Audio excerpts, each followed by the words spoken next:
All right. We have I hear you.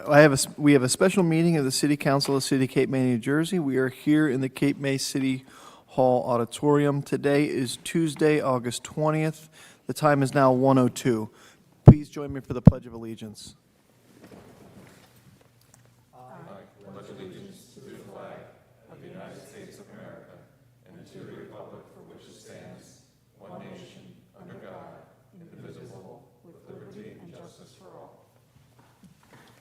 Thank you. Under the Open Public Meetings Law, notice of this meeting was sent to the Cape May County Herald and the Press of Atlantic City, and a copy of the agenda was delivered to each member of City Council, posted on the city website and the City Hall Bulletin Board. Notice is hereby provided that City Council meetings are audio recorded and/or video streamed live. Live video streams are posted to the Cape May City website. The City of Cape May is not responsible if audio recording or live video streaming of a meeting is unavailable. Roll call. Deputy Mayor Baldwin. Here. Councilmember McDade. Here. Councilmember Meyer. Here. Mayor Mullock. Here. Councilmember Yeager. Here. City Solicitor Gillen-Schwartz. Here. City Manager Dietrich. Here. Deputy Manager Riggs. Here. And Deputy Clerk Turner. Here. Council, we have one resolution, 22608-2024, a resolution providing for a meeting not open to the public in accordance with the provisions of the New Jersey Open Public Meetings Act, NJSA 10:4-12. This is to discuss the municipal court judge appointment, the city manager contract, and the tax assessor position. If we have a motion, Do I have a motion? I'll make the motion. Do I have a second? Second. Roll call, please. Councilmember Yeager, Yes. Councilmember Meyer, Yes. Councilmember McDade, Yes. Deputy Mayor Baldwin, Yes. Mayor Mullock, Yes. and public portion, Mayor. Open it up for the public portion. Seeing no one in the public, we can close public comment and go into closed session. The time is now 1:04.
All right, good afternoon, everyone. I apologize for a little bit of a late start here. We are coming out of a closed session. I first would need a motion to close our executive session. Do I have a motion? I'll make that motion. Do I have a second?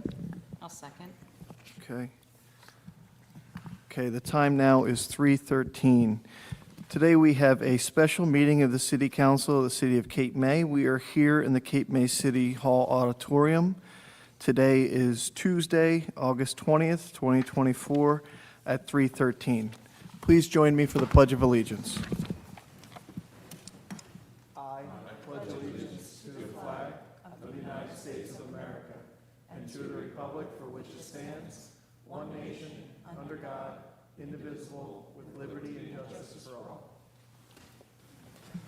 Thank you.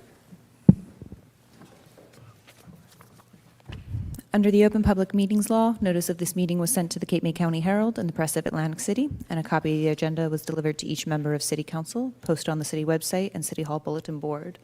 Notice is hereby provided that Cape May City Council meetings are audio recorded and video streamed live. Live video streams are posted to the Cape May City website. The City of Cape May is not responsible if audio recording or live video streaming of a meeting is unavailable. Roll call. Deputy Mayor Baldwin. Here. Councilmember McDade. Here. Councilmember Meyer. Here. Mayor Mullick. Here. Councilmember Yeager. Here. City Solicitor Gillenschwartz. Here. City Manager Dietrich. Here. Deputy Manager Riggs. Here. And Deputy Clerk Turner. Here. And Council, I believe we have some additions this evening. If you'd like me to go over them. Yes, please. Okay. We have Resolution 234-08, 2024, a resolution updating city manager contract for the City of Cape May, and 235-08, 2024, resolution authorizing contract with state contract vendor General Recreation, Inc. pursuant to NJSA 40A:11-12A for poured-in-place surfacing and materials for Lafayette Street Park Playground. If we'd like a motion to add to the regular agenda. Do I have a motion? I'll make a motion. Do I have a second? I'll second. Roll call, please. Councilmember Yeager. Yes. Councilmember Meyer. Yes. Councilmember McDade. Yes. Deputy Mayor Baldwin. Yes. Mayor Mullick. Yes. All right, we have updates and old business. Any updates, City Manager? Thank you. We were looking at updating we've had several discussions regarding updating mercantile fees and the land use fees. Had a chance to meet with the clerk's office and Councilwoman McDade and went over that. We kind of went over all the items. Some things went up, some things went down. We added a few things, we deleted a few things, and we consolidated a few things. We'd like to, I think we've followed some of the recommendations that MTRAC put forth, definitely the spirit that MTRAC put forth in some of their requests, and I think that I think we have a good proposal to bring those fees in conformance with today's costs, both what the city experienced those costs, and to help pay for the services that are rendered, whether it's through the mercantile or through the land use planning and zoning board application and escrow fees. So I like everybody to take a look at those items. Not really looking for decision today, but if everybody's okay, we would like to incorporate them at the next meeting as an introduction for an ordinance, so that this keeps us on a time frame of, if we move now, we introduce them at the next meeting, they'll then be adopted at the first meeting in October, and then that gives us the rest of the balance of the year, especially for the mercantile fees, to before mercantile renewals come out, to be able to get that information out to all the merchants and see where the fees are going, and based on that. So that's kind of the schedule we're on. I don't know if Maureen has any other comments to that, but No, I would just add that it was based on a 5-year CPI evaluation, so we did consider that as part of the methodology, so.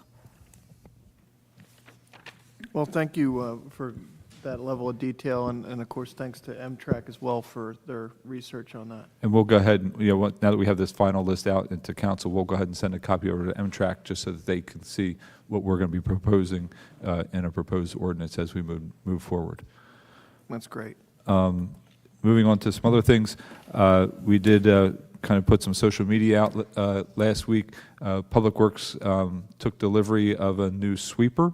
Or the old sweeper was limping around, and you might have noticed if you looked at the decal, you saw Lower Township on the side emblem because we borrowed their sweeper on occasion just to kind of try to keep up with the streets. But with the new sweeper out there, our guys are out there making sure the streets are clean and nice, and I think it follows up. I think, Mayor, I think I saw you posted on social media that we're listed as one of the cleanest cities around, and council providing us the budgetary funds to buy new equipment like this, a road sweeper, to keep our town. That's just one of the steps that we use to keep the city clean for both our residents and visitors. So it's thank you for that. And of course, we really do thank our neighbors in Lower Township for allowing us to use that sweeper. That's so important to have that support. We share equipment with them, they share equipment with us, and to have that relationship with some of our neighboring communities, it really does help out when you need help. Along new things, we opened up the Kiwanis restrooms on Friday, and then we anticipate opening up the restrooms up on the promenade next to Convention Hall later this week, just doing some final touch-up and cleaning in that restroom, so we're hoping to have that open by the end of this week. And then I'm sure the next question is, well, when do the old comfort station that's sitting out on Beach Avenue go away? Had some discussions with Public Works today, so we'll, once that's up and running, we'll work on the exit strategy for that comfort station. Can we do a ceremonial exit with banners and I think cans might be in the back of it. Let it go. You might not want to follow too close. That's all I'm going to say. And then the last thing I just would like to report, I'm working on sending out a notice to the residents regarding holding a town hall meeting for both promoting flood insurance, but also to talk about the NJ Pact rules. It's kind of late in October, close to the deadline of the public comment period, but I feel that this would be one last presentation right before the public comment period ends, and I'm looking to have it hosted on Tuesday, October 29th. And that town hall meeting would be probably at 5 o'clock at Convention Hall. So I still have to work on some final details, but at this point, that's what I'm looking to schedule that for. I still have to confirm with, I'm asking Peter Lomax to attend that meeting, just to lend his final perspective from the county, and look to move that forward on that date. That's all I had this evening, Mayor. Thank you, Mr. Dietrich. Can I Please. follow up on the Kiwanis? I know you did a kind of like a soft opening of when the bathrooms were Yes. open. Are we going to do a full opening of Now that? that that's on, so we're working. We've reached out to Kiwanis Club to kind of see when some dates are, and hopefully by next council meeting, we hope to have a date, for I'll say the grand opening for the whole park, bathroom, all and phases. all phases of that. Yes. Okay, So as soon as I have a date, we'll get it out to council. okay, thank you. Yep. Okay. On to city solicitor. Any updates or old business? I don't have anything tonight, Mayor, thank you. Okay. We have city council on here. I don't think we normally do that, but does anyone have any old business? Okay. On to mayoral appointment.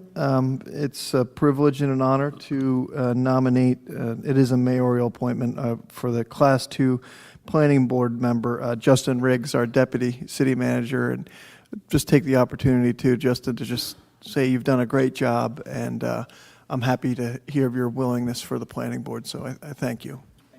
Thank you. With that, we're on to ordinances for introduction. We have 542.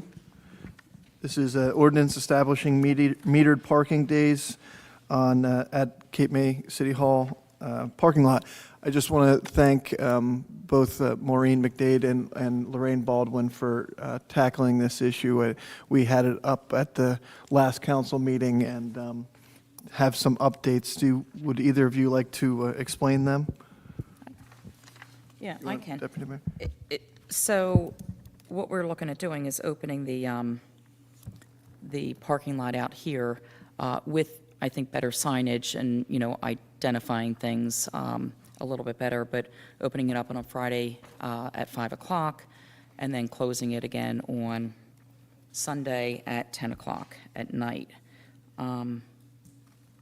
Yeah, and it still allows City Hall employees to have the ability to park here, but yet it gives us a lot more additional, surface parking spaces within the On city. the weekends. Yeah, and on the weekend, yep. And the rates are the same as at the Welcome Center. And not addressed in here, but part of the discussion also was that there's going to be some additional parking spots put in towards the back of the lot, correct? Yeah. And then an area where people have expressed some frustration about going to the library. There's also a plan that Mr. Dietrich shared that they're going to put in some parking spots. I'll call it the alleyway between the county library building and the firehouse. So there would be some spots in there that people could take advantage, designated for, parking for the county library, et cetera. So trying to recognize and accommodate that. People just want to drop their books off or pick them up. One of those spots would be designated maybe as a drop-off zone or so on and so forth. So, I think a lot of work being done out there to try and improve the overall use of the lot. With the signage, obviously. The signage, and the rest of those aren't going to be available, just so the public knows. They won't be available until the parking lot is fully paved. Yes, resurfaced. So I have questions. Are we talking meters? I mean, real meters? No. We are Park Mobile. talking Park Mobile. Park Mobile. Okay. And nobody's concerned about December to April? And how the lot is treated because the meters are off all over town? What's the, I don't and think, nobody, I mean, there's. during the no- weekend, I don't think there's a high need on the weekend for parking in that, in this And I area. guess all I'm saying is that it's, will people remember that it's a weekend, or will they look at it and say, hey, the parking meters aren't on anymore. This is public parking and we can park here Well, during the week. I think when Signage. So Deputy signage, Baldwin talked about signage, we'll make sure Signage. that signage is clear that, Crucial. they're going to be when the less. parking meters are on, when it's paid, it's paid. When it's not, you need a permit to Then park this- there during the week. And this is basically codifying an exception to the general rule that is to be used for official business. So, that's referenced in the ordinance, just to kind of point to the code sections that are applicable to that lot. So during that season, it'll provide the opportunity for public parking on Saturdays and late Friday, Saturday, and Sunday. But to your point, Councilman Yeager, in the off-season, there's no overnight parking at any time. So there's still some limitations on the use of that lot. It's just not necessarily metered on the weekends and things like that. Okay.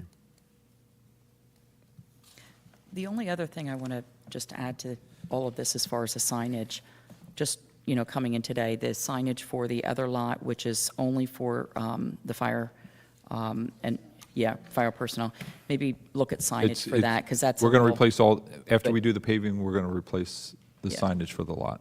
Yeah. And update it for this and general signage. Yeah, it seems like there was one idea, and then there was another idea with another sign, so just to put everything on It one. was just to clarify it in the short term while Sure. we got the final signs. Perfect. Thank you. Okay. Do I have a motion? We do not yet. Can I A have motion to introduce. Yes, thank you. Do I have a motion to we do have a motion to introduce? I do I'm sorry. not, I did not. May I have a motion? I'm sorry. I'm only unsure about one thing, and that is Maison Bleu. Is there any special arrangement made with them now, or will there be in the future? Okay. That's cool. And I guess you could say this is the arrangement. Yes. Which They have- they Pay the can't, park. except for Just on like the any weekend. other They restaurant can that do it uses on the it. weekend. Yeah. Okay, Right. that's Yeah. good. Okay, now, That's all right. All right, so do I have a motion to introduce 542? I'll make the motion. Do I have a second? I'll second. Again, I just want to thank both of you for working on this. I do think we have a better, easier to understand ordinance here. Any other questions or comments on ordinance 542, council? I just feel strongly about the comments I made at the last meeting, that's all. Thank you. Okay, roll call? Councilmember Yeager, yes. Councilmember Meyer, Yes. Councilmember McDade, Yes. Deputy Mayor Baldwin, Yes. Mayor Mullick. Yes. All right, we have ordinance for second reading and consideration for adoption. It's 540-2024, an ordinance amending Chapter 10 of the Cape May City Code regarding the Department of Emergency Management. And there is a public hearing this evening, Mayor. Is anyone here wishing to speak on 540, ordinance 540? Open it up for public comment. Seeing no one, we'll close public comment. Council, do I have a motion? I'll make that motion. Do I have a second? I'll second. Any questions or comments, council? Roll call? Councilmember Yeager, Yes. Councilmember Meyer, Yes. Councilmember McDade, Yes. Deputy Mayor Baldwin, Yes. Mayor Mullick. Yes. Next, we have 541-2024, an ordinance amending Section 434 of the City Code to require trash cans be provided and maintained in connection with food service businesses, providing for immediate consumption off premises, with a public hearing. Is anyone here wishing to speak on ordinance 541? Time is now for public comment. Ordinance 541. Seeing none, we can close public comment. Council, do I have a motion? I'll make motion. Do I have a second? I'll second. Any questions or comments, council? Roll call? Councilmember Yeager, Yes. Councilmember Meyer, Yes. Councilmember McDade, Yes. Deputy Mayor Baldwin, Yes. Mayor Mullick. Yes. All right, next we have a public portion on the resolutions only. Those wishing to publicly comment, please come forward, give your name and address, and speak into the microphone, and please limit your comments to a 5-minute time frame. Is anyone here wishing to speak on resolutions this evening? Please come to the microphone. Stacy Shan, oh, hold on. Stacy Shan, 928 Columbia Avenue. I just have one question that was emailed to me to ask, and I just thought I'd ask it.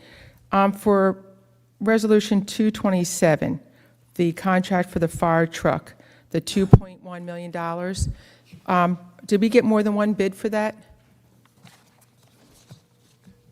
No, because it's part of the national cooperative, that the national cooperative bids it nationally to vendors and establishes price nationally, so it has been bid, yes. So to the extent that it's been bid, it has been bid and it follows all the state procurement rules under bidding. So it's been bid by the state? Yes. For the contract, okay. By this cooperative, it's not the state. Cooperative, but yeah. By this cooperative agreement, it has been bid, yes. And do we have more than one cooperative that we go through for that, or is there just one for the fire trucks? This is one of the ones that have, not all cooperatives and state contracts have, but this is one that has a fire truck on it. Yeah, I didn't know if we belonged to any other besides just one that belonged to the fire truck. Just or, this you one. know, Just this one. just this one, okay. My other question has to do with the addition of Resolution 234, the city manager's contract. My question is, what is I guess I'm assuming the increase in pay raise that he's getting? It's an update to the update and clarification to the existing city manager's contract, and it's not reflecting any increase in salary. It's just, there's two aspects of the city manager's compensation, one of which is the duties of the city engineer, the other is the city manager. There was a reflection of a $10,000 a year increase for the city manager duties, and the update and clarification is to the contract is to confirm that that's a salary, not a stipend. Okay, so so he got a $10,000 pay raise for the next couple of years? No, it's Just not. I'm just trying to ask, I'm not It's not understanding. it's not changing the compensation. It's confirming that it's salary, not a stipend. So Okay, total so he already total had salary. this $10,000. Correct. you're just saying it's not a stipend, it's part, and I'm assuming this was for the floodplain manager position? No, this is Manager. this is just to confirm that when somebody fulfills the role of city manager, they're doing it on a salary basis, not a stipend basis. And it's part of an effort to eliminate and clarify some of these references to stipends. And it's a salary position, so that's to confirm the total salary is salary and not salary plus a stipend. Okay, so just for clarification, so he's a city engineer, and he has a city manager's position, so they're both salaries, one's not a stipend, correct? That's correct. Correct. Okay, thank you.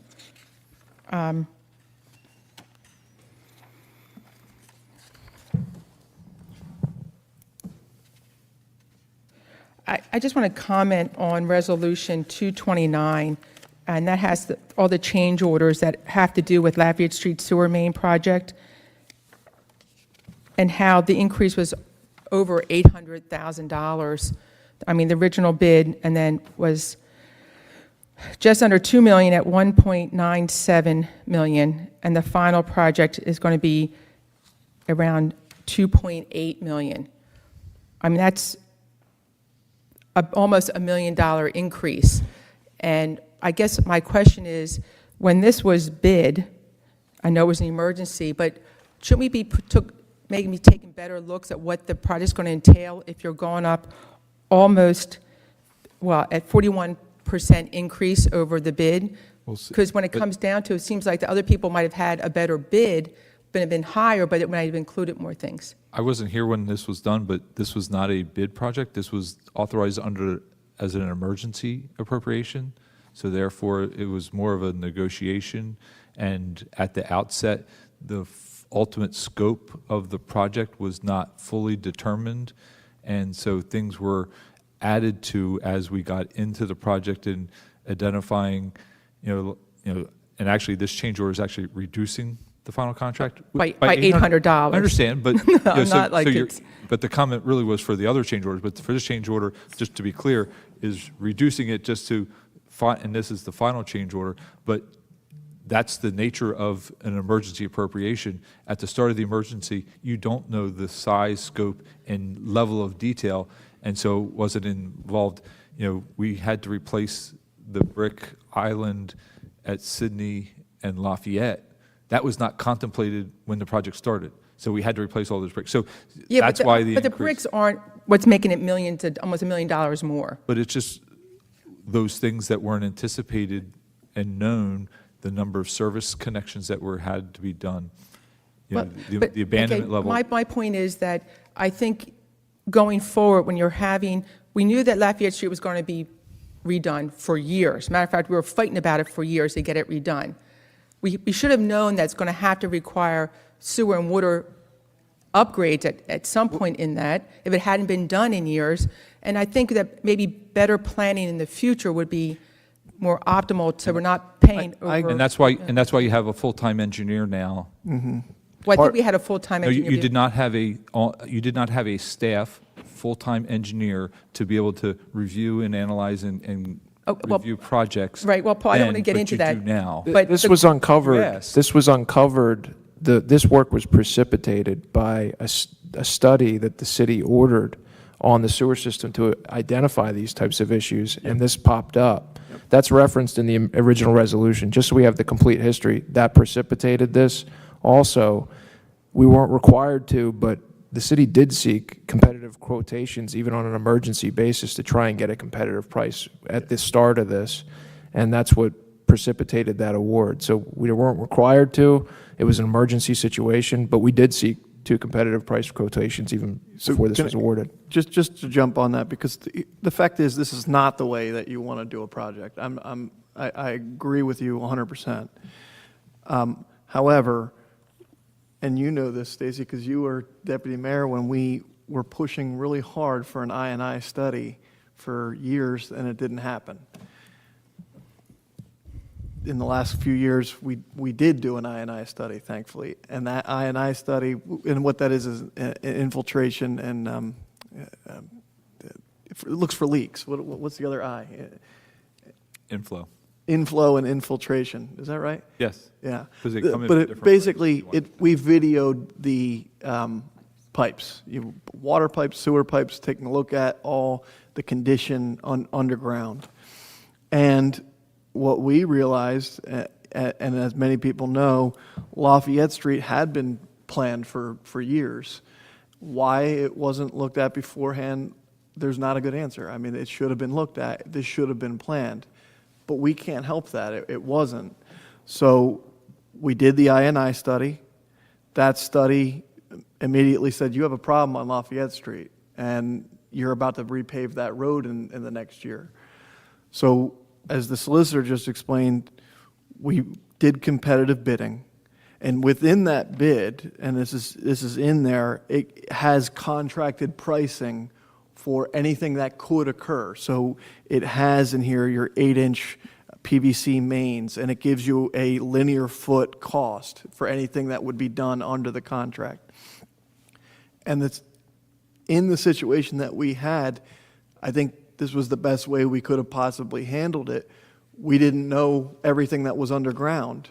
So we put out to bid for contracting pricing for anything that could potentially occur. Do we need a new lateral here for this, a house that we didn't expect? How much would it cost to replace any sewer lines that need to be replaced? So while obviously I agree that's not the way you want to do the project, it's kind of backing into the project, and $800,000 increase is not how you want to do it, but that isn't necessarily a surprise. We knew that there was going to be a significant change order based on what they would find underground. So what should have happened is years before Lafayette Street was about to be paved, we should have opened up the street and found out what was, or did this INI study years ago when you were asking for it.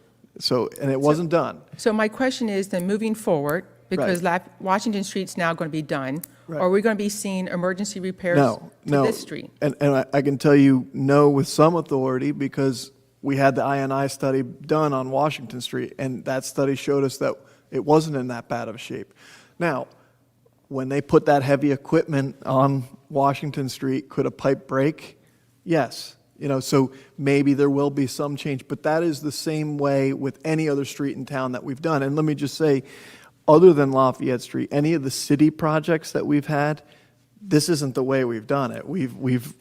As part of the bidding process, it's been, when we did Trenton Avenue, replace what's underground and then But I pave. also remember on Pittsburgh that it was another county road that they finished it and we had to go back in and make emergency repairs. On Texas, you mean? I mean, Texas just to be Ave, yeah. clear.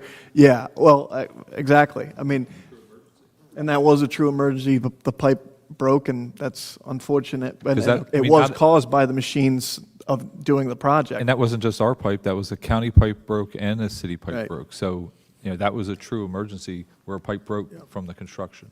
But your point that this it should have been planned out previously, it's true. It should have been done years before, but frankly, this council was faced with what it was. We thankfully did the INI study, said that you had a problem, and this is the emergency situation that we did.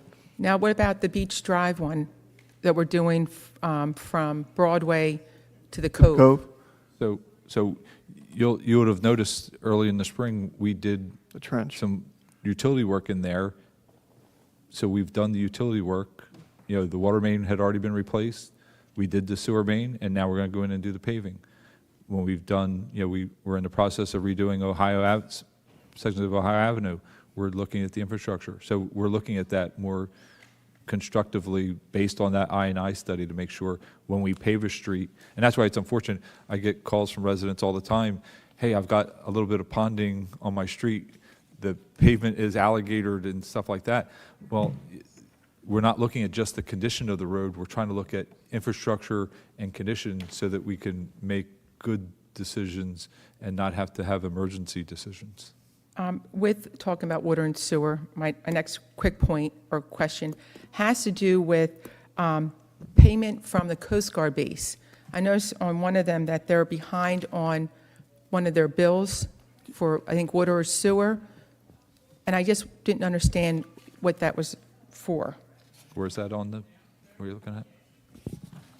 I think it had to do with, I can't remember where I saw that. I think it,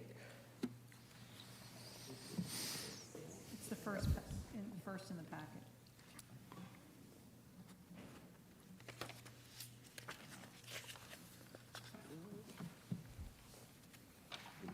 I guess my point, I know it's hard to find it, is the Coast Guard up to date with their payments to the city, which they should be since they are the federal government, with their water and sewer payments?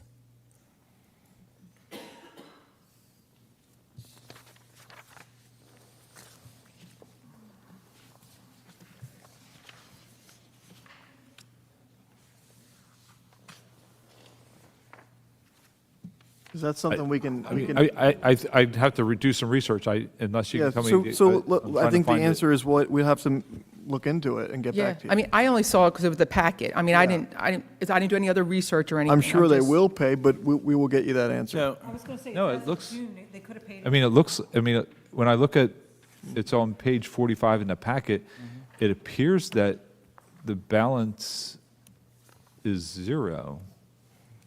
I mean, that was the report for the month of May and June, so that very well could have been, that might be current, but we could Yeah, well, look into at that. that point, there was some they were behind on. Yeah. That's why I was asking. so On the many of- report that was given to the public, it looked like they were behind. Well, no, so, they so made. many of times, and I spoke with the tax collector about this, and actually, quite frankly, with the Coast Guard base in a conversation that we had, and that's basically, it has to do with the billing. When they receive it, it's not, hey, it's done on property, it's sent off to headquarters in Oh, yeah, Washington right, and but- then circulated This- back. But this shows that it's paid. There was an April charge of $34,757.10, and then there's a subsequent payment. Well, There's if a, you look at it, there was a constant balance being thrown in there of about $6,000 that they didn't pay the first one, and they kept rolling over. but if you look at the last one, it's zero. Okay.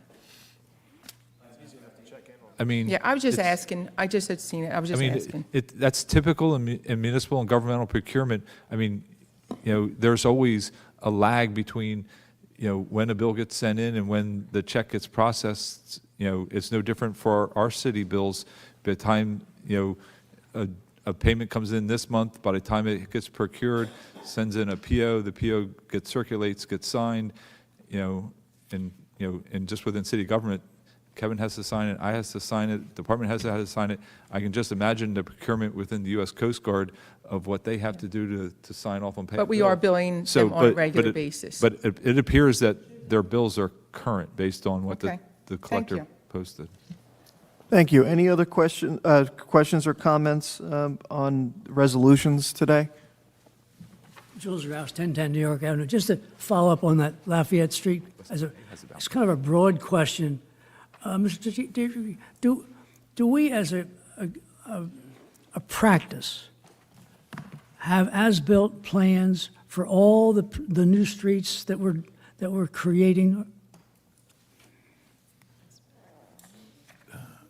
We don't get as-built plans per se. I have implemented a process where we are digitizing the utility infrastructure into our GIS network so that we have a known GIS network, which is an as-built for the water, sewer, utility infrastructure.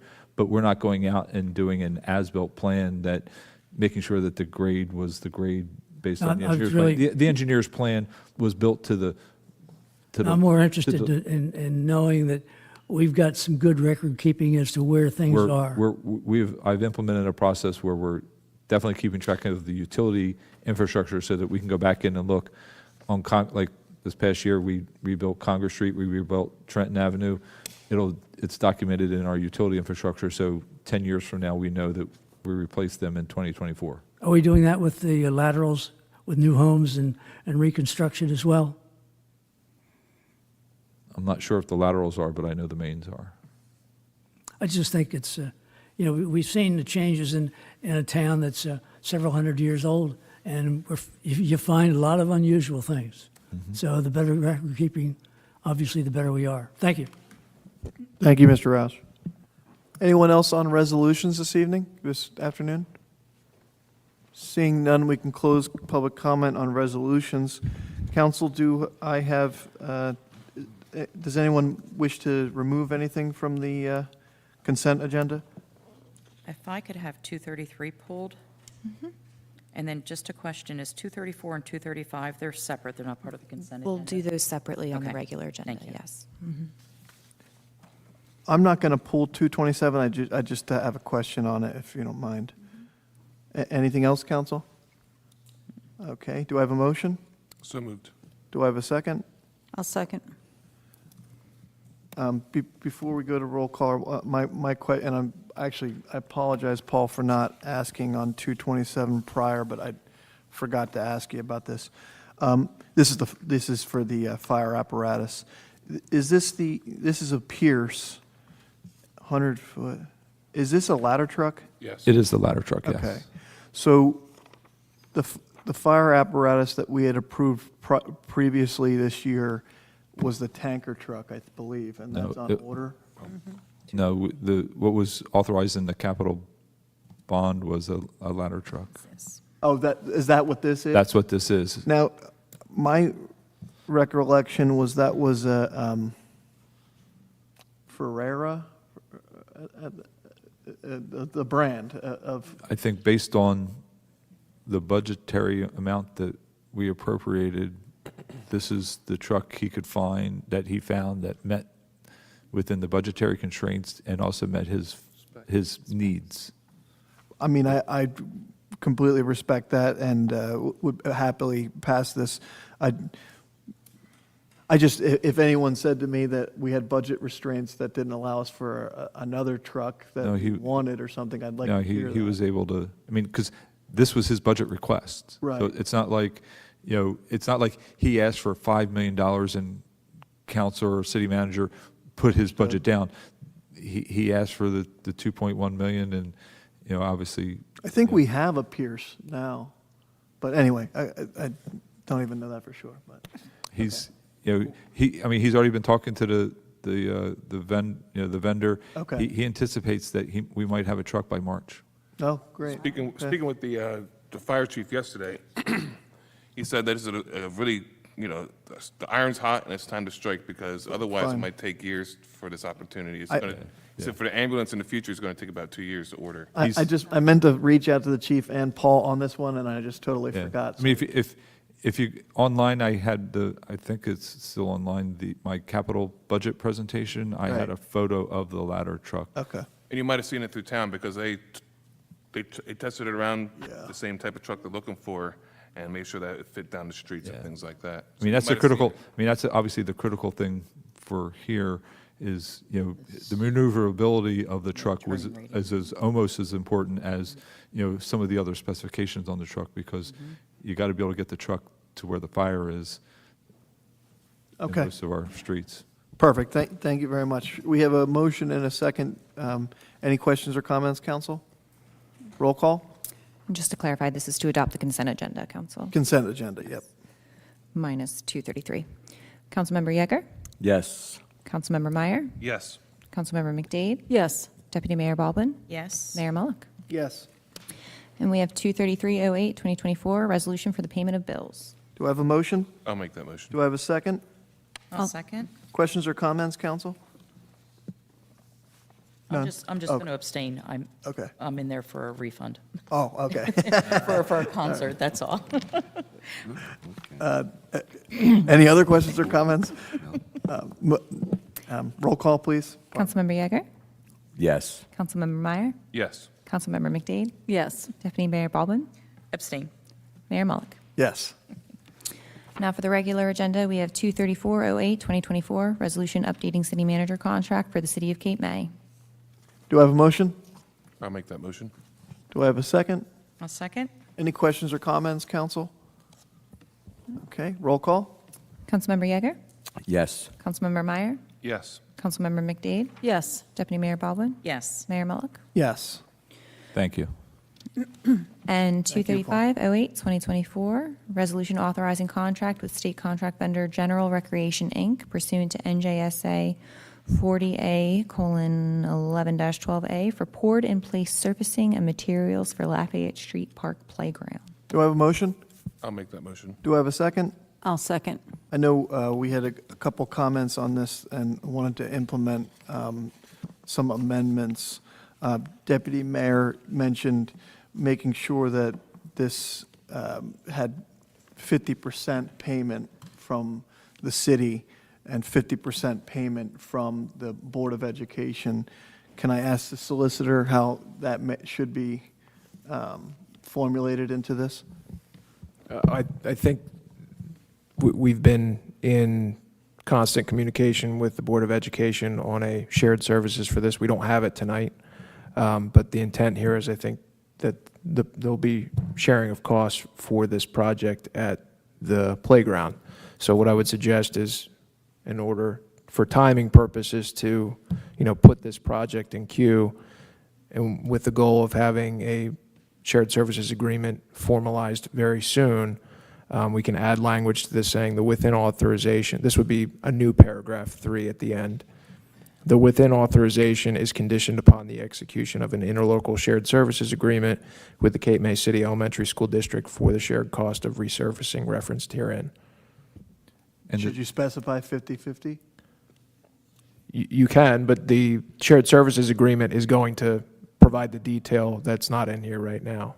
I'd So like it to be, Just say it yeah, now. I just put it in there. I Yeah. would like it there, please.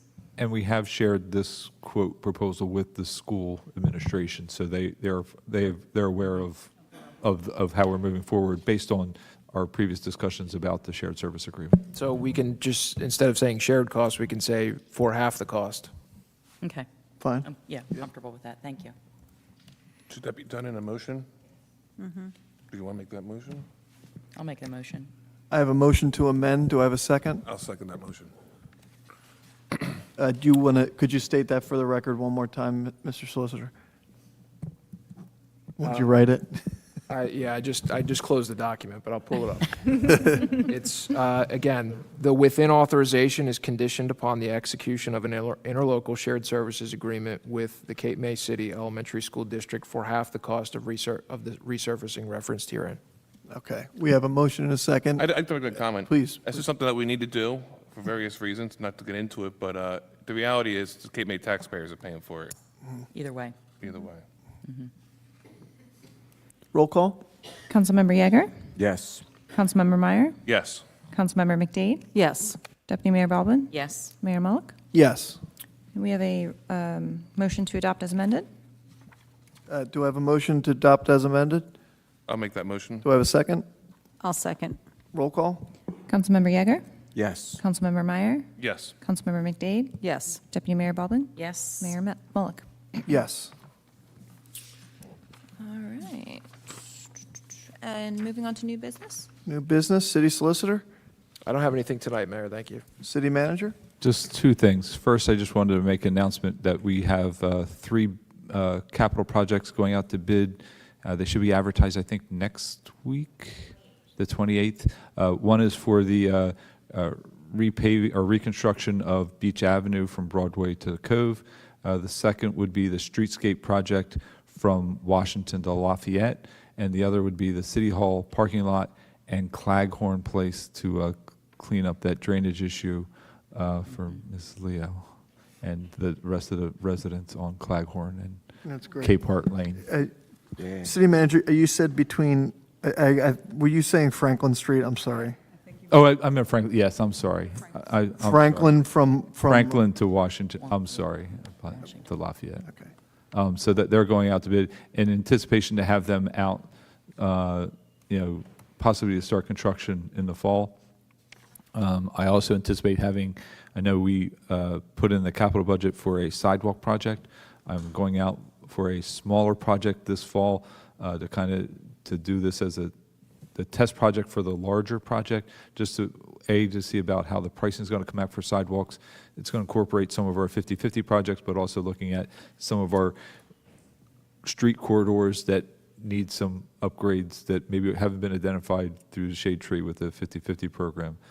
So I'll probably be putting that moderate-sized project out to quotes and get working on that this fall.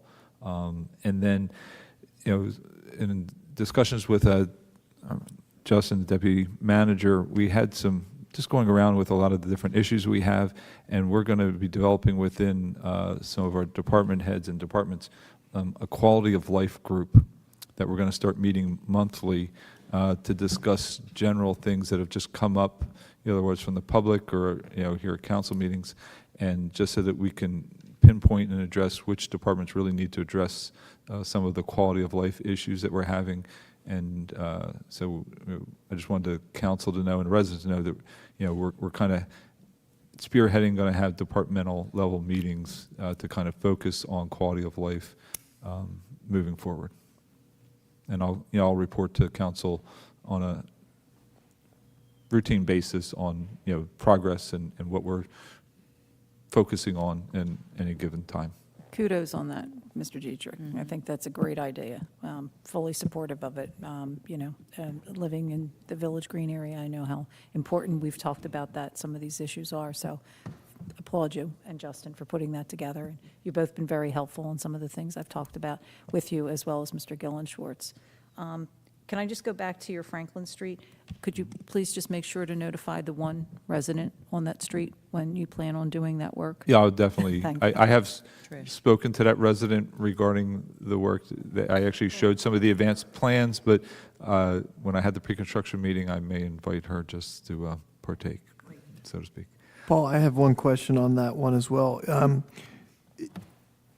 Did we already put out to bid the municipal parking lot? That's one of the three projects, and all three of these projects, Part of it? Oh, all three of these okay, projects, that's what I was wondering. the plans and a description are on the city website. Perfect. So residents and affected people can go on the website under the construction page. If you can't find it, it scrolls across the top. Just click on the scroll on the top. It'll take you right to the construction projects page, and project plans are there for your viewing pleasure. That's great. And if any resident has any questions about those projects, feel free to call myself. That's great. Thank you, Mr. Dietrich. City Clerk? Yes, just want to alert the public and remind council that this is the final 3 p.m. meeting of the summer. We're going back to our 5 p.m. meetings as of September 3rd work session, just so everyone knows we'll be back to 5 p.m. And that's Thank it. you. Okay, City Council members, Deputy Mayor? I think the only thing, National Night Out was the night that we had our last city council meeting. I want to thank all police, fire, everybody who participated, because it was a wonderful night. We were a little concerned about the weather, but it was a beautiful, beautiful great. night. Great turnout. Yeah, that was great. That's all. Thanks, Mayor. Yep. Councilmember McDade? Nothing at this time, Mayor. Thank you. Councilmember Meyer? Just remember, be safe out there, folks. Summer's not over. Yep. True. I'll let, Yeah, go ahead. I probably should have asked Chief Back to come in at this meeting, because as the summer's winding down, we are guarding less beaches. Please, if you're going to go into the ocean, please swim in front of a guarded beach.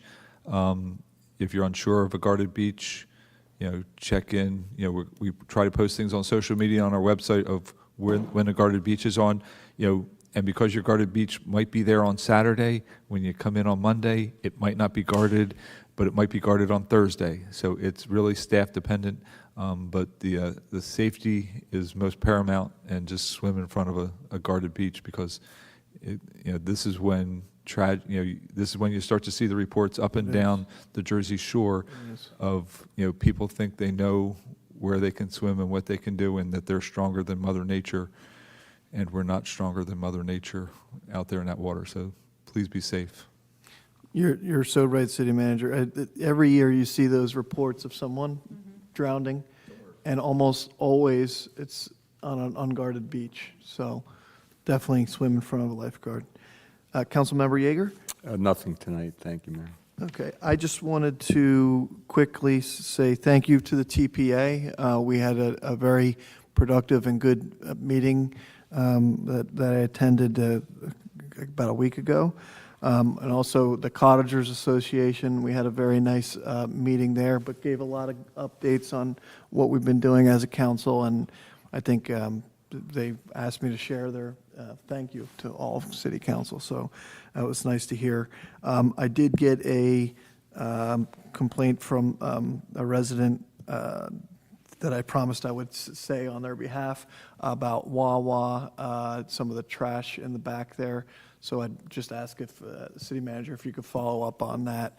And I'd also say Wawa has been a very excellent partner to the city on multiple things, but we've got to make sure the trash is clean. So if city manager, if you could look into that. I also just want to say one thing that's a little bit outside of the norm, but I think it's something that we as a community have to really think about, and that is with the news out of Ocean City, New Jersey, which I hesitate to comment too much on, except that to say it's very sad to hear about the closing of their amusement park there.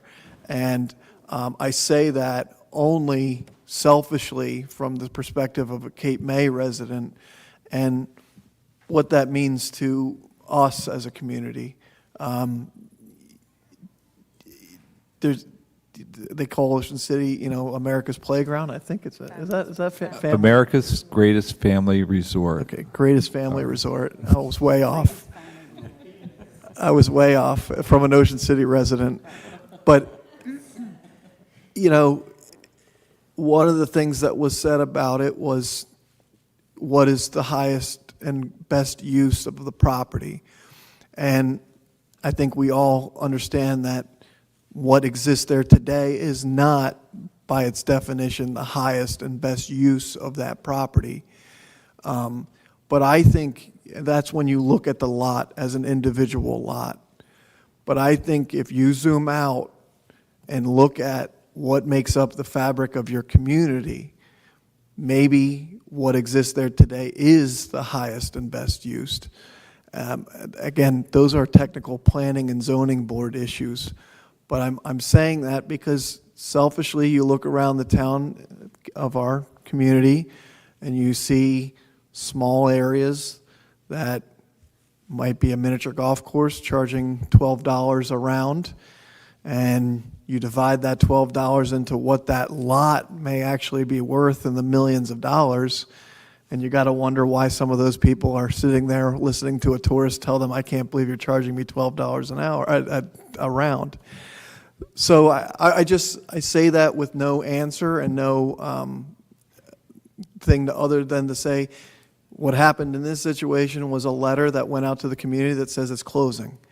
So, and that can happen anywhere here in our community, and we all have those special things. And I say it just quickly to remember that these are the things that make up the fabric of our community. They are why many of us chose to live here, purchase their second homes here.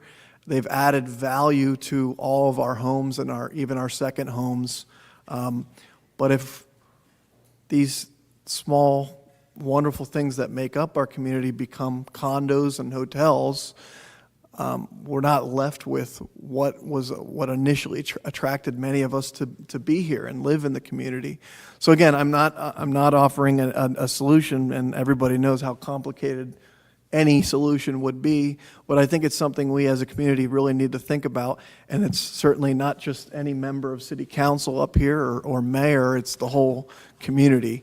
So anyway, think about it and tell us your thoughts and ideas. With that, we'll open it up for public comment. Anyone wishing to speak, please come to the microphone, state your name and address. Thank you.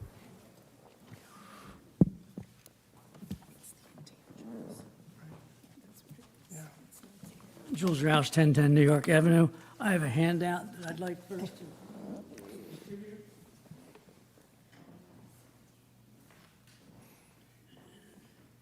Shane, why don't you start this? I don't have color for everybody. Thank you. I can share this. Thanks, Shane. In line with the comment about quality of life, I think it's really important that the city take on that project, because we've seen a significant change in the last few years about the numbers of people coming, the duration of their stay, and how the economics are changing. And what I've passed out to you is a photograph of the Delaney's parking, or the Delaney's sidewalk tables and chairs. We're supposed to require, and we do require, a 5-foot pedestrian open sidewalk. That photograph is rather descriptive, indicates that it's not there, and it forced that family of husband and wife and 2 children to move out onto the street for passage. I think it's a significant demonstration of something that the city needs to look at. We've allowed an expansion of sidewalk dining in areas that, frankly, in my view, is not permitted. It's not permitted off of the mall. But in line with the safety, I don't know how many people have experienced the difficulty with trucks parking as close as they can wherever they're delivering whatever it is that they're delivering, but they are stopping at intersections. They are stopping wherever it is convenient to them. And I had an experience next to me this past week where somebody was delivering carpeting, and they backed across the sidewalk and left a 40-foot truck sitting there for an entire day. The second day when they showed up, I told them if they don't move it, I'm going to call the police. But we see the delivery trucks, we see the lawn people park wherever they choose, in whichever direction they want. They don't put out any safety devices. We are not enforcing the safety for those items. And frankly, it's easy to do if we enforce it. And I'll leave it up to, I guess, up to the city or up to the police department to kind of rein in some of this freewheeling, as I'll call it. Can I just comment on that, Mr. Rouch, because I agree with you. We need citizens to report it. You know, I mean, it is difficult for the police to just be constantly, you know, everywhere and looking at code enforcement. As you know well, especially in regards to like landscapers, a lot of times they're parked haphazardly, no doubt, but quickly, frankly. I mean, they may be there for 10, 15 minutes. So we need people to report that. So I only say that to you to encourage folks, if you see a violation like that, especially when it's dangerous, report it. And I guarantee you, Chief Fashaw will look into it right away, or as quickly as he can. Okay. We have an election coming, and is there going to be a debate, or does the city not become involved in organizing a debate? Or is that The done? city's not involved in it. So it's, okay. My recollection was at the last council meeting, there was a closed session that discussed leases for a number of the city-owned properties. And there was no discussion or no action taken. But the question about that particular subject of a number of those leases, were there any changes made in the leases, or were they just extensions of the existing leases? I actually forget what we're talking about. There was no change. Any change would have crossed council table with a resolution. Thank you. And I actually still don't remember what we're talking about, but absolutely, any action would have had to have been taken at this table. Well, there was no comment made at all about that particular closed session item. Mr. Solicitor, can you remind me of what we were We discussing? were talking about mermaids. Mermaids. And, Okay. and we also, but there was also discussion with Cape May Stage and It Mac. was Mermaids, Mac, and Cape May Cape May Stage. Okay. So- No With action. no has action, been taken. no No official action action taken. taken on any of them. That's fine. Yep. Thank you very much. And by the way, on closed sessions, I'd be happy to, I think this council's policy is to have as little closed sessions as possible. I don't like to have closed sessions, but those are in regards to a contract, which is definitely under a closed session and should be. But if any action were to be taken on that, it would be done at the table. Stacy Shan, 928 Columbia Avenue. Just to expand on Mr. Roush's point, for the last 2 Fridays, at noontime on Friday, there was a big tractor-trailer Coca-Cola on Beach Drive unloading. Why do we have loading and unloading zones for these trucks if they don't park at these spaces. On Decatur Street, we're taking up, I think, 5 parking spots all day long that they could park up. He might have to walk, a little bit further, but that shouldn't be our issue. He should be parking where the loading and loading zones are, not on Beach Drive and sitting there for 20 minutes on a Friday afternoon, which, the traffic there on Beach Drive isn't easy to get around that truck. And it was between Jackson Street and Decatur is where he was parked. And you know what? I have called the new dispatch, and they're not as quick as ours was because they're not familiar with the area. So sometimes it takes a lot longer to get the information to them. Moving on, I just have a question about the capital project that's gone on Franklin Street. And my concern is that when it was presented to council before, there was a lot of trees going to be taken down. And I want to make sure that the trees on Franklin Street weren't going to be removed like they were in the plans. We actually made a presentation to Shade Tree. I think we're removing 2 trees, removing 1 invasive tree, and planting 5, I think was what the number. So we're adding more. The reason why you're removing one, because they seem like they're pretty So the wide trees. The 1 tree that's being removed and replaced is a Bradford pear. So Shade Tree recommends to get rid of the Bradford pears. The 2 are kind of where the CCA building is. 1 got damaged because during the last construction project, a truck backed into it. The other one has to be removed because we were trying to save it, but it has to be removed because we're putting a crosswalk from from the library to cross the street. So it's like a mid-block crosswalk there, and the only place you can put it is right across where the tree is.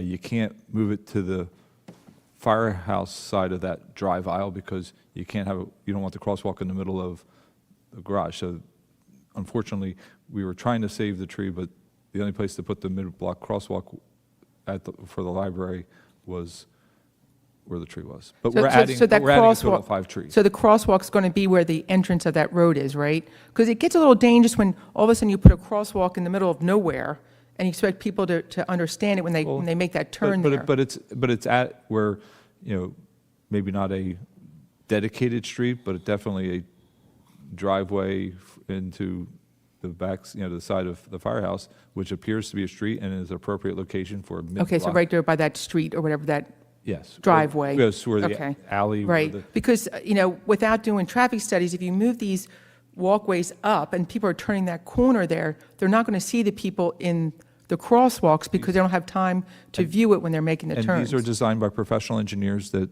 know how to locate these locations. Okay. My next question is, you're redoing the pavement between the fire truck, the lot out here. Before the construction happened, we had a drop box for water bills and taxing. Is that box going to go back out there? Because I think it's important for it to be out there for people since parking's an issue and they can't always get to the box, which is now up here, so they now have to park where before they could just pull up and drop it off. We can look at putting a drop box out. I mean, I'll have to find out why it left, but yeah, we'll figure it out. Where it used to be, in that one spot where people could pull up. Wasn't it next to like FedEx and? No, it was on the other side. It's where the other ballot drop box is now, right there. There's like a little kick-out peninsula, but there might be room We'll at look- it right next to Yeah. the ballot box. We'll look at, Yeah, people did use it because they didn't have to park their car, get out to park it here. Especially people that have issues with walking, it was a close drop-off. My next question has to do with, just a FYI, when we're talking about parking in this parking lot, a lot of people use that parking lot to go to the police station to report crimes and everything. We want to make it easy for them to be able to go do that. And so we have to keep that in mind too, because that's 24/7 that people go to the police station, need access, and I just want to make sure we realize that needs to be available.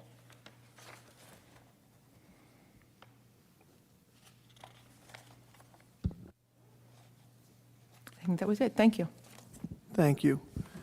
Anyone else wishing to speak? Please come to the microphone. Roz Johnson, 826 Lafayette Street.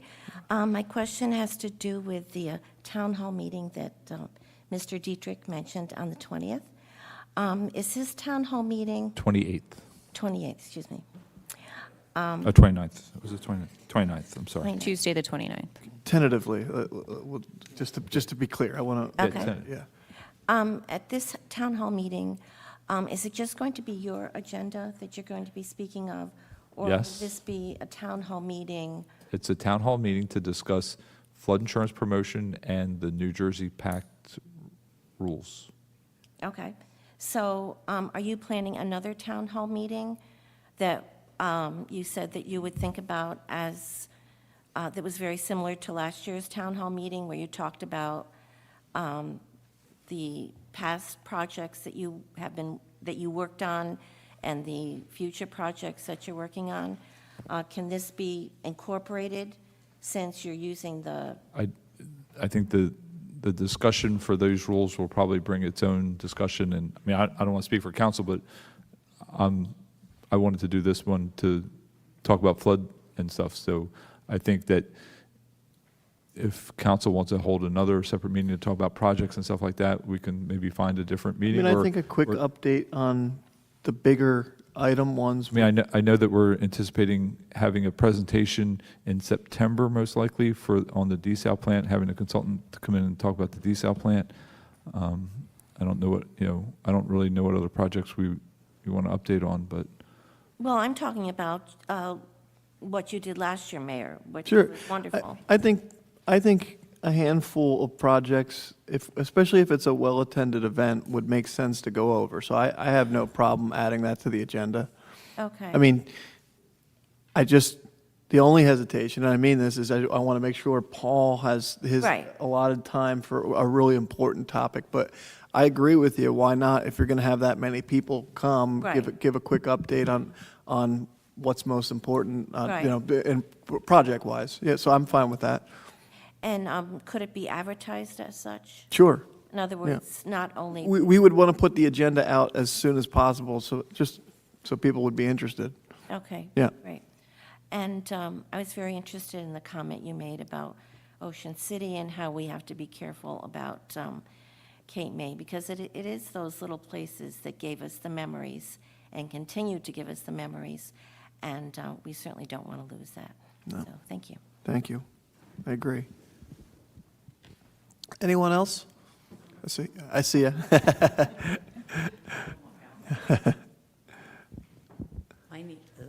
My name is Paula Solke-Wachter, and I live at 1306 Missouri Avenue. My question is about the tents on the beach. I think New Jersey has a law about them, and it's my understanding that We have a law, I just make sure you know Okay. this. We have a law that's 10 by 10 ordinance as a maximum, but I didn't want to interrupt, but we do have that. do they on- have to be back beach or, I don't think it addresses that, but it does address the area. okay, because there's, I watch my grandchildren a few times a week, and I like to sit up front, of course, so I can see them, and I'm not good walking, as you could see. And some of these people have these cool cabanas, and they have a back on them, and they put the back down, and it's like sitting in back of a Mack Yeah, truck. yeah.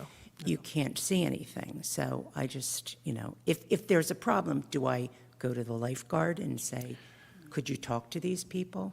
So, as you know, this has been brought up. And I think, I would assume you would know. And we've called this an intense conversation. And it's, because I'm sure you appreciate with the little kids, a lot of times it's nice to have some coverage for those kids from the sun. And funny enough, you look at these old photos of Cape May, and really before umbrellas, it was tents. So you see these old We had tents tents. all over the beach, right? But I think the point that you make in regards to walls should definitely be something that should be looked at from an ordinance perspective. I even just informally put out there's these other tents out there that I call them the tentacles that Yeah, they're go out. dangerous too, because I mean, you Yeah. could be running and strangle yourself on. Well, and they go out 16 feet. So the they're tent not- itself right. may be 10. Yes, but yes. the legs are 16 feet in a square. So every shore town is talking about this. Okay. Some have banned tents altogether. We already have on the books a 10 by 10 maximum. I do think the wall thing is something we should discuss. Being like blocked out by a billboard is pretty lame. Yeah, it's rough. Mm-hmm. And then the other thing, I go to South Philly Beach, and I have since '80. I went to Windsor in '54. Okay, so I've been here a long time.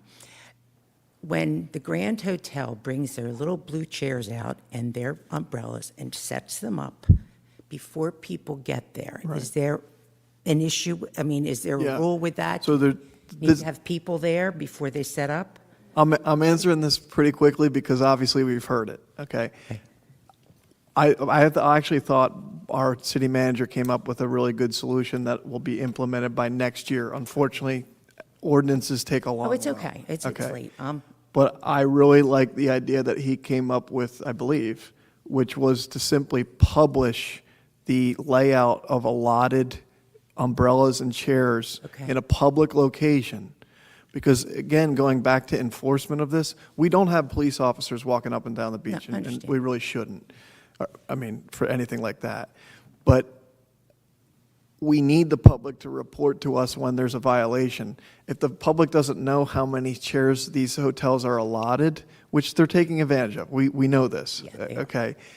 But I think this is a great idea to have it public, in a public area, define what they're allotted to have in regards to chairs and umbrellas. They are allowed to set up chairs, they're allowed to, but the idea is not to block the entire front, real estate of the I've beach. used more blue chairs than anybody. I mean, people must call me Karen of the beach. And I mean, if nobody's sitting in them, then I'm going to take this spot. And you should. I mean, I think, honestly, the answer to your question is they don't have the right to take that position. Okay. You want to put your spot right there, you can go right ahead and do that. But I think in regards to citizen complaints, if somebody is allotted for 20 chairs and they have out 50, you should know that because you'll see it on the sign and you should report it. All right. And that's part of what part of what that quality of life group I was talking about, that this is one of the topic issues that we'll be discussing. And as well as I'll say the plan or map that each concession's allowed to do, we're also going to be having a preseason meeting with each of the concessions. Oh, good. Code enforcement and police here at City Hall to just make sure that everybody's on the same game plan and that the city has the most current contact person and phone number. And that contact person and phone number may be posted on the sign so that each resident has a contact of, to who to call at whatever establishment down. So we're going to be looking at that each year and having that meeting so that, because the problem is the young, mostly gentlemen that are setting the beach chairs up, they don't know.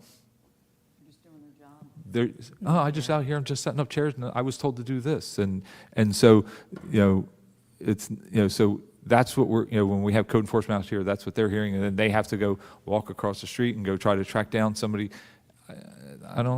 I've got more important things for my people to be doing. I mean, to go track down the person is the thing that they shouldn't be doing.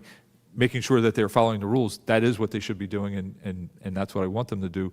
But I need them to do it more efficiently. Plus, I need the vendors to follow the rules. So that is definitely, I mean, at this point in the season, it's not something I can fully No, I implement, and it doesn't make any sense, but it is on my top 10 list for the start of next season. That's definitely on my top 10, probably in my top 5 And list of the things beach that'll be done. concessions, our contract renewal period is in 2025, so it might be something that One can of the be- things on that, Yeah. I'm sorry to interrupt public comment, but it's on that point, one of the things that we can consider doing in connection with that is codifying some of the standard conditions that are in those agreements so that code enforcement or the police department's not having to dig up or dust off an agreement, it's in the code book.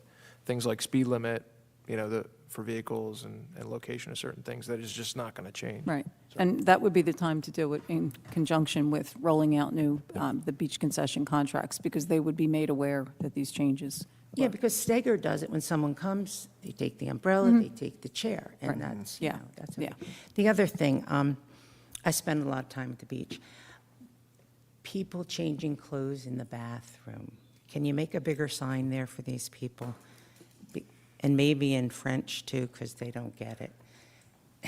I mean, it's. I mean, I don't think bigger sign, I mean, we can look at the signage, think but there's a the bigger sign is not going to, if people, are not going to follow the rules, They're not going to follow the they're not going to follow the rules if I put a bigger sign. If I put 5 signs, they're just not going to follow the, wanna put unfortunately, up they're not going to follow the rule. I mean, you and I both, You want to do follow a the changing rules. area there with Yeah, a few and- curtains? I mean, unless the city gets, I know some towns, they have an attendant at each bathroom, but I don't know if we want to get into I mean, that's the only way that, it's the same way with speeding. The only way that you control speeding is by enforcement. The only way that we can really control changing in the bathrooms is I'd have to put a bathroom attendant, a male attendant, and a female attendant. And honestly, I was short 6 seasonal public works and building services people this year. So I can't get people to work, let alone just to do the general cleaning. I don't know if I'm going to be able to get, to have a person at each comfort station, No, I understand. male, female, to do that. I'm just So saying, it's- maybe a bigger sign, they'll see it, Yes. I mean, I don't disagree, maybe having some signage in French. Obviously, different cultures have different expectations. And so, maybe we could look at doing some signage in French just to make sure that those language-speaking peoples aren't missing the translation of no changing in the bathrooms translates to French properly. And And- I and agree a with lot of the- swimming in front of a lifeguard, because last year on September 11th, I got caught in a riptide. And I was on Philly Beach, and the lifeguard did come get me. And if I was not on a guarded beach, I think I probably would not be alive. And a lot of the things that you Thank you. brought up, and if I could just make a point, Mayor, and Mr. Roush as well, are things that this Quality of Life Committee will be looking at. A lot of things that come up here, as Mr. Dietrich said, to have a coordinated effort amongst multiple departments, so code enforcement, PD, fire inspection, construction, because a lot of times you're looking at an issue, and yeah, it's a code enforcement issue, but you know what? There's a fire inspection issue there too, or there's a construction issue. So, as you bring these complaints, or issues to council, these are things that are perfect examples that I'll make sure are added to the agenda, and the committee can have a coordinated effort, moving forward. Okay, thank you. Thank you. We appreciate it.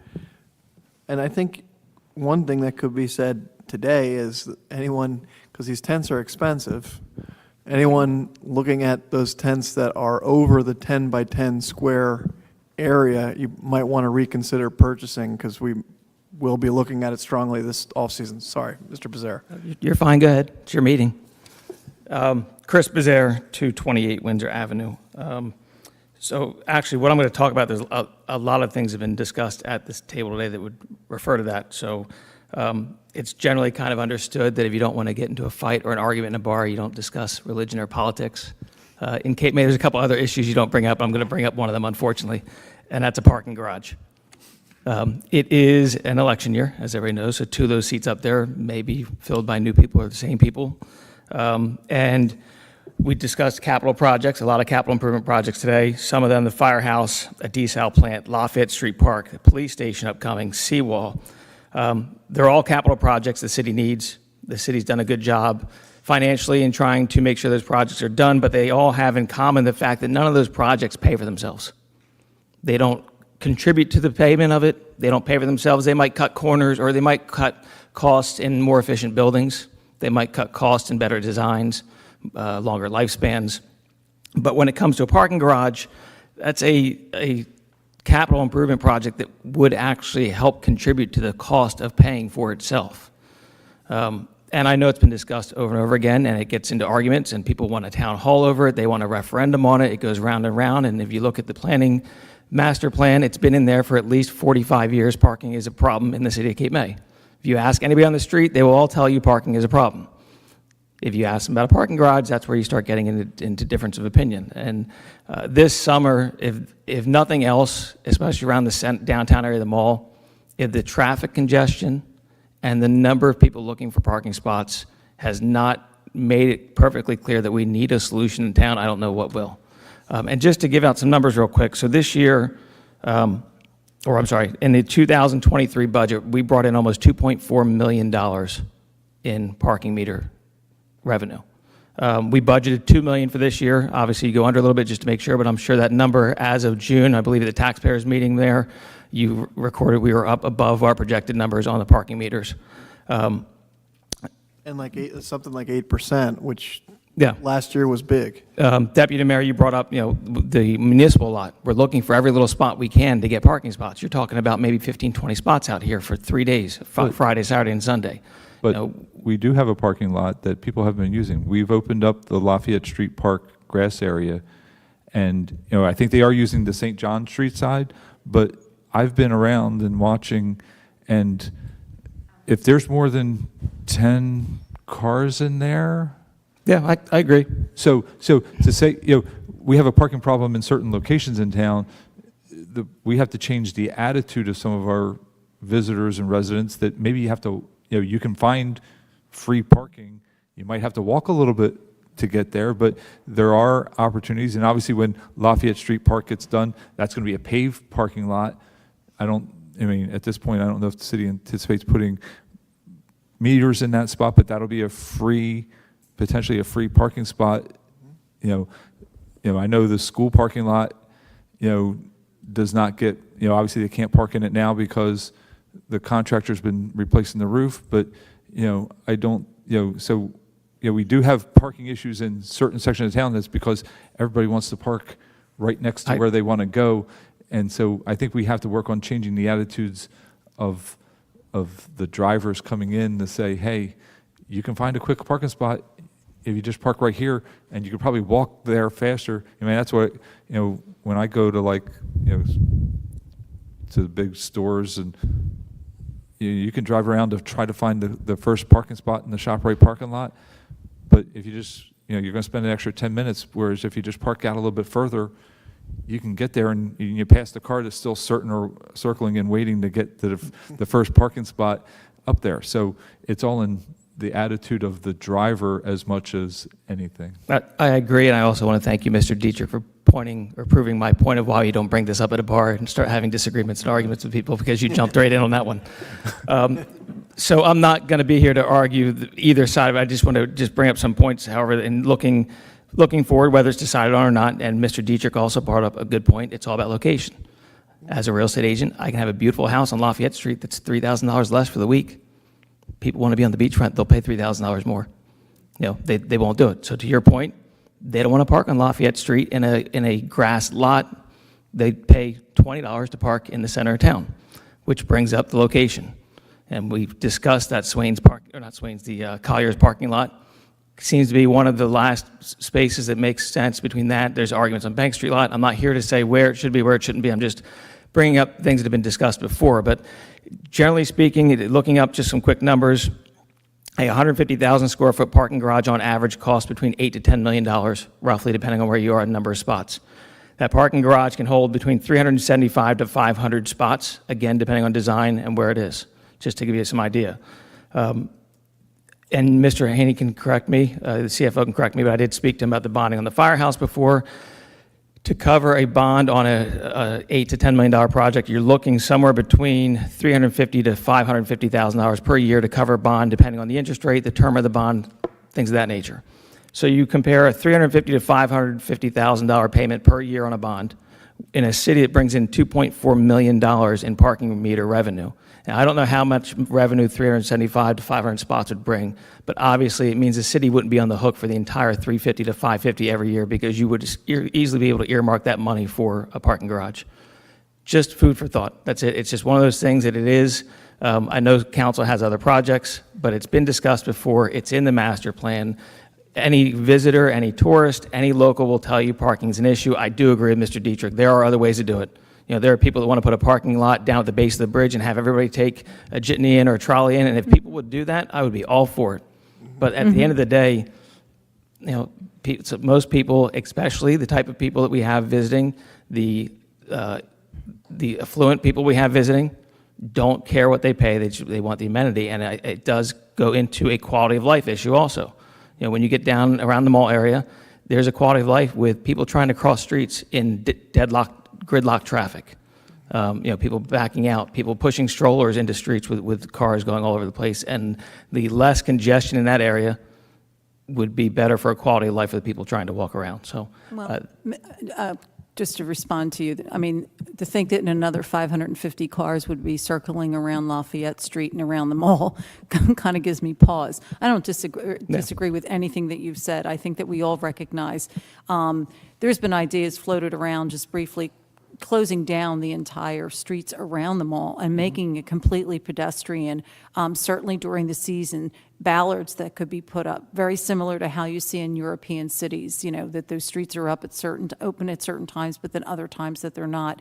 I do think that we need to start looking at discouraging people to think that they have to park as close as they possibly can.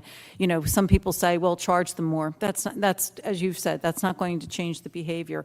We need to give viable solutions as to where they are and do better at marketing those solutions and being able to offer them at more robust times and schedules, not only for people who are visiting, but people who are living here. This year, the Jitney will be running to the end of the year on the weekends. First time we're doing that all the way through the fall season. I've talked to many people who have taken it this year. They're like, this is the greatest thing. It would be wonderful if more people would, because then we could run the service more, you know, during the day or even more buses. That's where you get traction on some of these things. You got the whole other end of town, down by Poverty Beach, you know, it's all free parking now. You can get on a shuttle there and just be wherever you need to be. So I do think that it's a balance between putting up a structure that says, okay, everybody land yourself in the center of town, because I still believe that that may not be the best solution for traffic flow, pedestrian issues, but it needs to be something that says, where do we want people to go? You want to get them into town, but you don't necessarily want all of those cars trying to circulate around. Just my own views. I agree, and the Jitney service, as you brought up, it's been active now for over 5 years. And, you know, the ridership numbers they are what they are. They're better.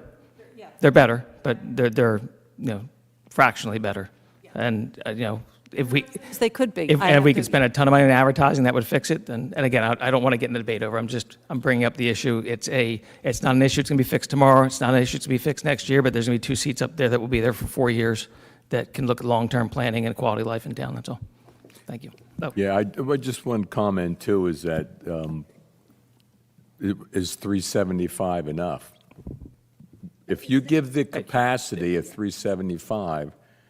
People might say, hey, you can park in Cape May now, and they start coming in, Sure. They fill up the 375, and then the next bunch comes in and says, no, you can't, and they'll be driving around. Right. I mean, I'm just saying that You could build 1,000 parking spots. there could be a lot of more demand here than we realize, and actually parking is somewhat of a meter on, you know, who's going to come and who's not. Yep, I agree. So, thank you very much. Thank you, Chris. Anyone else this afternoon? Dennis? This is the second meeting in a row which I came to, and I didn't have anything to say, but now I have a few things I'd like to say. Name and address, please. Yeah, first of all, You still got to give your let name me just and say that address, when though, Stacy Dennis. Sheehan steps up to the microphone and says, Name and address. Dennis Crowley. Oh, Dennis Crowley, 806 Lafayette. When Stacy comes to the microphone and says, I just have one thing to say, don't believe her. Right, Stacy? I want to mention Stacy because she's doing something for the TPA, which has become very successful. She's editing the agenda of all of your meetings, and we're sending that agenda in a digest form out to everybody on our mailing list. And TPA currently has over 1,000 people on its mailing list, so a lot of the comments you hear come from responses to that, so she's doing a great job on that. Appreciate that. two things. The issue, well, they both involve Amtrak. Amtrak looked just recently at the whole business of how hotels and vendors use the beach, under what circumstances they use it, the contractual arrangements they have, and we made recommendations to the city because that seems to be a real problem, both in terms of its operation and its financial situation. The vendors who use the beach, as you may know, do so under a contractual arrangement with the city, which is a 5-year deal, and as Maureen mentioned, it's over in 2025. We saw that there was no apparent reason for what the fees were and why they were, what they covered, and what they were supposed to do. And so we recommended that the entire arrangement, again, an ordinance, as Chris suggested, an ordinance specifying how our beaches are used is probably the best way to determine that. We also recommended that the revenues from that licensing fee be funneled back to the beach utility, because the impact on the beaches by these hotels and vendors are really an impact on the beach. And the beach utility needs revenue. That's a good revenue rather than a general fund to support whatever they're doing. So I'd like you to relook at that resolution and recommendation we made to you concerning the use of the beach. The second issue is the parking issue, and Amtrak also spent a lot of time reviewing a lot of the way other towns provide parking and how they fund it. We made a series of recommendations on how to fund whatever it is, whatever solution you'd like to have, whether it be a garage or a shuttle service or whatever. But in that recommendation were some revenue sources which are not being used right now and should be used, specifically user fees for the individuals who come into town and need a place to stick their cars. So I'd like you to revisit that recommendation as well. And the last point I wanted to make was what Zach said a minute ago resonates with me very deeply, because I agree with the fact, and as Amtrak has discussed over the last 4 years, Cape May is a business. The reality of the growth and vitality of commercialism in this town can't be understated. It is not the Cape May that we all went to as kids, even though we'd like to dream that it was. It really is not. And in that regard, I think the master plan has fallen far short of recognizing that reality. We have a master plan that's done every 10 years. I think I mentioned this last time I spoke concerning, I got my head handed to me by Mary Notch about the one-way street on Lafayette, but we'll skip that for a second. But the master plan is developed every year. And if you guys are Seinfeld fans, you remember the episode where he went to the airport to get his rental car. And he said, yeah, you know how to take the reservation, you just don't know how to hold the reservation. So with respect to the master plan, we all know how to plan for the future. We just don't know how to do anything about it. And if you look at the master plan as it sits on the dusty shelf today, you'll see that all the issues that get discussed every time there's a quality of life meeting are in the master plan. So maybe the council ought to have a town hall which just discusses whether or not that master plan means anything. I think, And as so- I've discussed with a couple council members, I think just as a basic fact of life, that I would say most master plans for a lot of communities post-COVID is very different. You know, I mean, the real estate values in 2019 Exactly, are extremely different than today. exactly.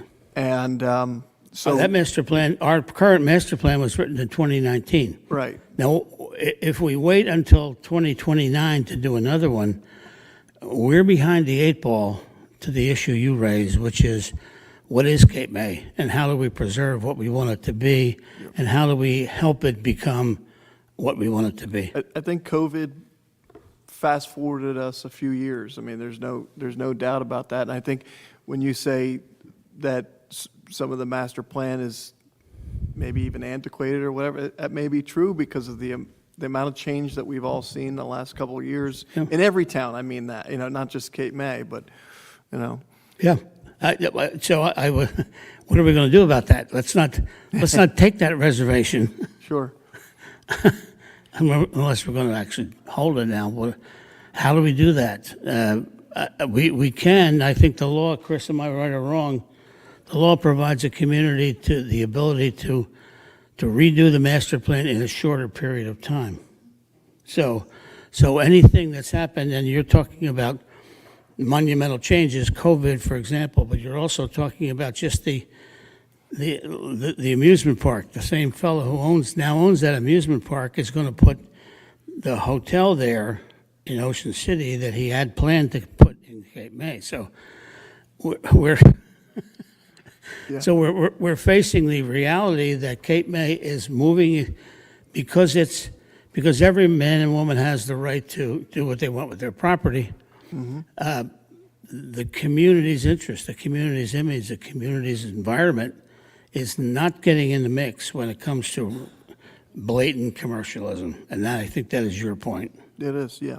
So maybe I'd like to suggest that we reconvene a master plan study, maybe in kicking it off with a town meeting, just on the master plan and just on the issue is, what is Cape May supposed to be? What do you want it to be? What is it? What's it going to be? It's the next step to your concern. You mentioned a minute ago you didn't know what to do about it. Here's something we can do about it. Start a public dialogue about whether or not we need to look at where we're going. Thank you, Dennis. Can I quickly respond Please, to yeah. that? And Mayor, you and I have had discussions about this, and I don't sit on the planning board. I know you do, Dennis, and a couple of members up here do. Master plans should be written by the people, and I think that, and I've been involved in doing a master plan. We had a blue ribbon panel. There were different people from the different sections of the municipality that were involved. We, went out and, whether or not it was the Marina District or, Village Green, so you have different areas of town, the business district. All of them have to be a part of the planning process. Yes. And, I think that that's one thing that and we can always open up the master plan and do it prior to the expiration of it. Most of them do sit on a shelf and they're dusty. But, if the planning board does redo that, I would hope that that would be the direction that they would go in, do a blue ribbon panel, have different cross-sections of people within the city get involved in their zone, fire, police. And it really should be a working document. Yep, And and you're absolutely right. It sits on a shelf and it's in the master plan, but what does that mean? And the master plan, the last three master plans are basically filled with what is calcifying into boilerplate language. Yeah. It So really so doesn't you're on mean the you're on the planning board. That's all I'm going to say. Well, I think doesn't the planning board act at the direction of the council with this regard? Yes, but I think what Councilwoman Deputy Mayor is saying is, you're in a position as well to sort of bring this to the fore, and the master plan does, rest in the hands of the planning board in the immediate sense. But I think that's a collaborative process, and it should be, and it's a discussion that can continue and move onward, and I think there's some interest for it. Zach is hiding, but I'm not the only member of the planning board. And the final point I wanted to make, do I hear you asking me to bring this up at the next planning board meeting? So, Well, let me just say this, not to belabor the point, but I don't think, maybe a few insider folks had some indications in regards to Ocean City. but for 99.9% of the people, you got a letter and the shock of that letter, you Right. know, so, but to me, it's a wake-up call, you know. Absolutely. What makes up the fabric of what I think of Ocean City is going to close. We all know what we think Cape May is. We haven't seen it translated into a policy document that really works for and we turn to the master plan. It's not helpful because it's calcified boilerplate in a lot of ways. Dennis, probably one of the other challenges of that is there are so many issues and questions identified. with In the no- master plan. Yeah. Yeah. And we've had those discussions over the years and recently with some areas of town. Okay, posing a question, an issue, what do you do with it? And there's so much to tackle that I think it requires, you know, maybe groups of people to tackle this specific issue and that specific issue. Yeah, I think you're absolutely right. And not only are there some things that need to be tackled, there's a lot in the master plan that doesn't even fit anymore. It's just not pertinent to a lot of the things we really are as a town. I'm talking about this just to sort of get an idea of let's get a process started somewhere and how do we do it. And your comments are helpful. Your comments are helpful, but we all look at this as perhaps the next topic because Paul's town meeting is about something that is right now. We may probably need a town meeting about what we think we want to be for the future. And Dennis, sorry to interrupt. On that point, I mean, the idea of reopening the master plan is itself like a daunting task. And there is a lot of boilerplate and things like that in there because there are statutory things that we have to do every Right. 10 years. But we don't need a statute or 10 years to identify a specific issue in the master plan and say, hey, we're going to tackle that this year. And it could be a, amendment to the zone. Yeah. You can break it up and break off smaller chunks so that it doesn't feel like, oh, we're opening this every 5 years instead of every 10. Well, you could do that. Chris made the point of a parking garage, which has also been in the master plan for 40 years. I'm all for your approach, going into the big document and picking off stuff that we can do right now. And that's what MTRAC, I think, has been doing to a certain degree. Dennis, if you bring up dogs on the mall next, we're just going to end the meeting. No, and add to that? the last point I wanted to make was the quality of life team that Paul's putting together. There's got to be in that process, and I know you're going to do it, a real effort to get public involved in that process. That it can't be the employees getting together and, Dennis, you're doing it right now. That's the public involvement for the Quality of Life Committee. okay, that's great. Good, All right, good. Thanks. Can I say something, Mayor, please? Sure. I don't mean to go on about the master plan, but this is something I wanted to talk to Justin after the meeting, considering now that he's on the planning board. I've been on the planning board and the zoning board for a number of years, and when I would show up to the meeting, not only would I have my packet, which I did my research, not everybody does, I also had the construction code, and I also had the master plan. So if if something wasn't referenced in the code, I always went to the plan. And I think it is a living document as long as we use it. And I think every single person on the zoning board, planning board, HPC, and any other commission should have the master plan and know what it says inside there. Unfortunately, not everybody does that, and I think that's something that we need to encourage. Yeah, you're right, absolutely, absolutely. Thanks a lot. Sorry I took so long. No, thank you, Dennis. Anyone else this afternoon? Motion to adjourn? I'll make that motion. Thank you, everybody. Have a wonderful afternoon. The time is now 4:57. Thank you.